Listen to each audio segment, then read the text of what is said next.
sponsors folks. But if you want to sponsor Torah Talk, my nephew was supposed to contact you. He wants to sponsor us. Oh, cool! So we could like put up a big. Well, he wants to like work with you, like somehow that you could like say him or something, and then get it into like put it on the bottom of the YouTubes. Yeah, yeah. Have it stick out and have it like for his band, like they do concerts. Go see his band. I'm thinking, well, how many of the 35 people live in his area? Maybe we'll have to stick with the RCC. But anyway, so the point is, you've got to learn how to survive spiritually in an environment that is not friendly to Yiddishkeit. So that's a whole different approach. It's kind of like the approach between the Litvishers and the Hasidim. So the Litvish, they get a great secular education.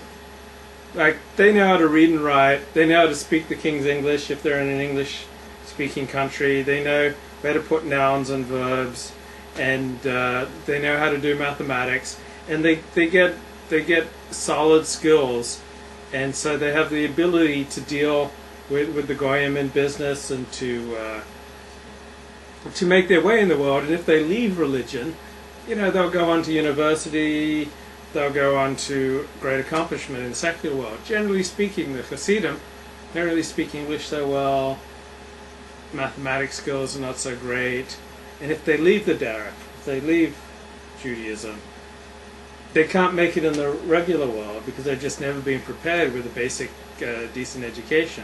So they're kind of like stuck. Well, they're a mess.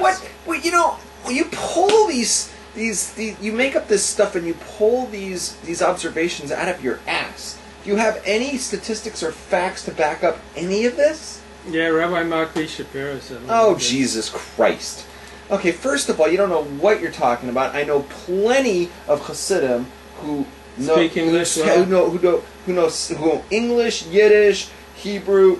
They have it down. Are they illiterate in all those languages? No, they're literate. I know some who aren't, but you can't generalize and say, oh, as a blanket statement, Hasidim don't know. What the hell are you talking about? I know plenty of Hasidim who are great at English, and they're better than you because they know 3 languages growing up. Many of them. You're talking about like a very small minority. You're talking about Williamsburg, and that's Williamsburg and maybe Monroe. That's what you're talking about. In Borough Park, no way. Everybody knows English in Borough Park. No way. But Muncie, do they know well knows. so that they would survive in the world if they wanted to live the derech, they could go to university? And absolutely yes, and I'll tell you what else. You also don't make any sense, because the ones who don't speak that well English, and I had friends, I went to yeshiva with them from Williamsburg, they don't speak English good. Let me tell you something. They make more money than you do. They make more money than all of us. No, a lot of these guys are set. They don't need math skills and whatever. You know what they do? They make diamonds. You know what else they do? They own businesses, and they do very well for themselves. Those guys have more money than all of us. The guy, see, this is the stupidity of what you're saying. You're looking at it from a very Western, Americanized, secularized, and the most money you can make is if you go to college, but that is not fact. The fact is the guys making the most money are the ones who don't go to college. They're the guys who all own businesses, and you don't need to go to college first for that. And I'm going to call you on this, because I've been noticing that you just pull up these things, and you don't even know what you're talking about. Where do you get this from? Rabbi Mark B. Shapiro. He doesn't know what the hell he's talking about. If you quoted him accurately, he doesn't know what he's talking about. And that shouldn't be surprising, because there was something else you said last week in his name that didn't make any sense. You might want to start questioning him when he pulls stuff. Where does he get his stuff from?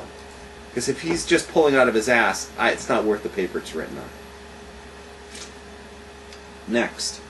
So Jacob has this dream about angels going... Oh, wait a second. There's something I wanted to say. You mentioned that he went to Haran. That Yaakov went to Haran. But before he went to Haran, he went to first learn by Shem and Eber. Mm-hmm. He went to go learn. Actually, we know something. That, yeah, you wanted to say, but before you go out in the real world, you should spend time in yeshiva. That's the vort. The thing we learn out from this is before you go out in the real world, before you go out in the Goyish world and you're going to start working, in the Goyish world. You're going to go to Lublin. You're going to go to Haron. Start working for the Goyim. You have to have a strong yeshiva education first. And that's why he went to Shem and Aver and learned in their yeshivas. And what else do we see? That he didn't have Shem and Aver come to him. He went to Shem and Aver. And what do we see about that? You want to learn in yeshiva, don't expect to learn the most amount of Torah in a local yeshiva to your house. This is actually where you can learn that if you want to learn Torah, Levi, if you want to learn Torah, it may require picking up and leaving where you live. It shouldn't be so comfortable for you. You're going to go, you know what, I'll just get it all online. I'll just get it all online. There's a yeshiva down the street. I'll live here, and I'm good with it. I'll get some adult education at Temple Beth Am. Yeah, it's all good. It all works in my I'll listen to Dennis Prager's radio show. Yeah, it's all... Ugh. If you want to know Torah, if you really want to learn it, you have to immerse yourself. You have to give up all your possessions, all your worldly goods, move somewhere else, divest yourself from everything that you had before, and go and immerse in Torah. I did it. I'm not saying, I wouldn't say this in case I did it. I didn't do it. How did it work out for you? I learned a lot of Torah. And how did that work out for you? That's irrelevant. I learned Torah. Would you have done better to have studied accounting? I would have done better if I didn't bother coming back and becoming frum. But that's not the point. You'd have been much happier if you'd never become frum. Yeah. Like today, you'd be married. No, I wouldn't be married. You'd have like a nice shiksa wife. I wouldn't be married. I'd be having a girlfriend. No. You'd have girlfriends. I would get. You'd be banging shiksas. Right.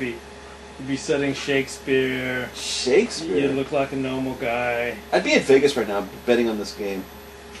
You'd be. That's what I'd be doing.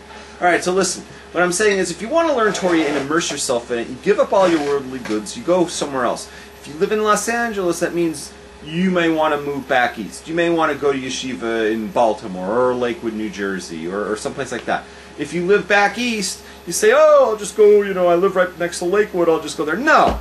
You're going to get up and you're going to go to Eretz Yisrael, and you're going to go learn yeshiva in Israel. And this is the way it works. Wherever you live, Takia, that wherever you live, you pick up and you go somewhere else. And that's the board there. Okay, go ahead.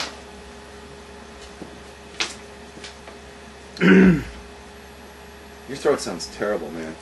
If I get your thing, I'll be pissed. It's not. It's just I got a deviated septum. I'll give you a deviated scrotum. So Yaakov is still learning. Like he has this dream of angels going up and down to heaven. So he's still learning that like God is everywhere. Like he says in Genesis chapter 28 verse 16, surely God is in this place and I didn't know it. Why didn't Yaakov realize that God is everywhere? No. You have to look at the Lashon. Where's the... You can't read it anyway, you don't have your glasses. I don't glasses. have my glasses. Just say what's the verse number? Chapter 28 verse 16. Because I want to say, no. Because you're going based on English. Did you bother to look at Rashi on that? Nah.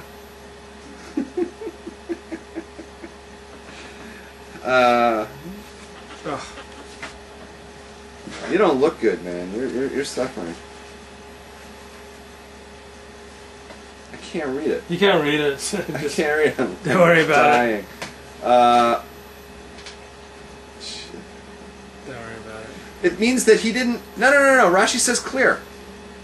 He says that...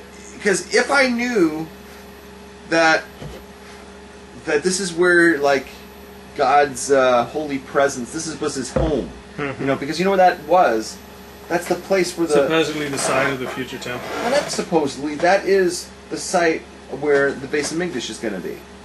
This is like everything always goes down on this particular spot.